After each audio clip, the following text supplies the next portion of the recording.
Justin Brownlee, dapat na bang palitan ang Barangay Ginebra? At Barangay Ginebra may malaking adjustment na gagawin sa kanilang susunod na mga laban.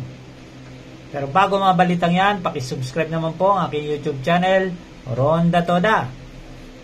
Sa labang kagabi ng Barangay Ginebra at Hong Kong Eastern, ay talaga na mayagpag ng gusto ang Hong Kong Eastern.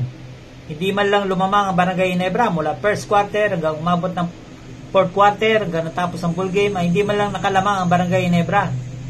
Pero halos dikit lang alamang ng Eastern Hong Kong sa Barangay Ginebra. Dahil nga sa magandang depensa din ang nilatag ng Barangay Ginebra, kaya hindi rin ganong makalayo ang Eastern Hong Kong.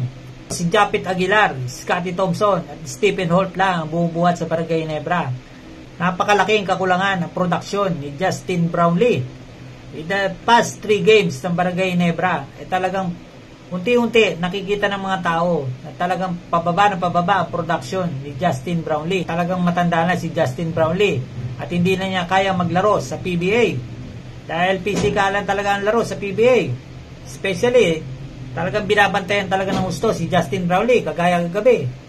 Si Hayden Blackley ang buwabantay sa kanya, talagang hindi makaporma si Brownlee.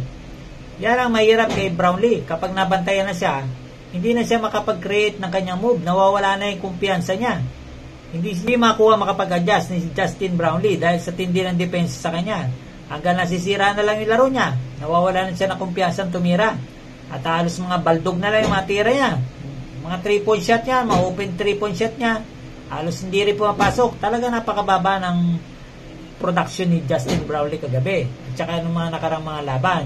Buti na lang at nandiyan sila Japet Aguilar, Scotty Thompson, Troy Rosario at Stephen Holt na talagang napakalaki na iambag sa Barangay Ginebra, kaya nga nakuha nila yung 2-0 eh.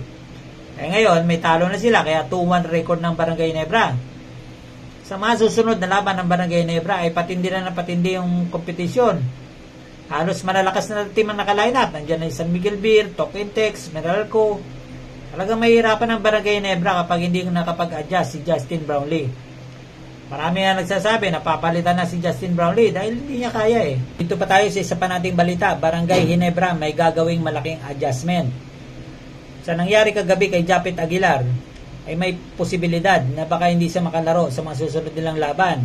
Dahil hindi biro rin yung tinamo niyang injury kagabi. Dahil ininda talaga ni Japet yun. Yan ang problema ngayon ng Barangay Ginebra.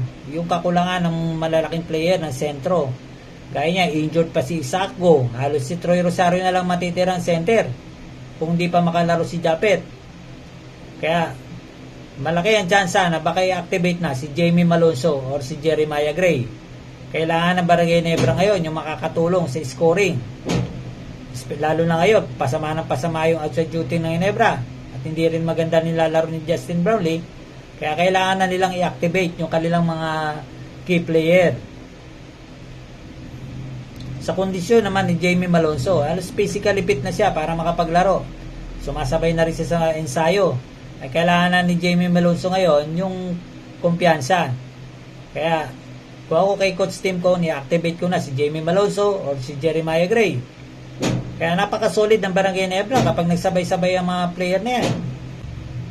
Kaya suportahan natin ang Barangay Ginebra at suportahan din natin ang iyong idol, Ronda Toda. Maraming salamat po.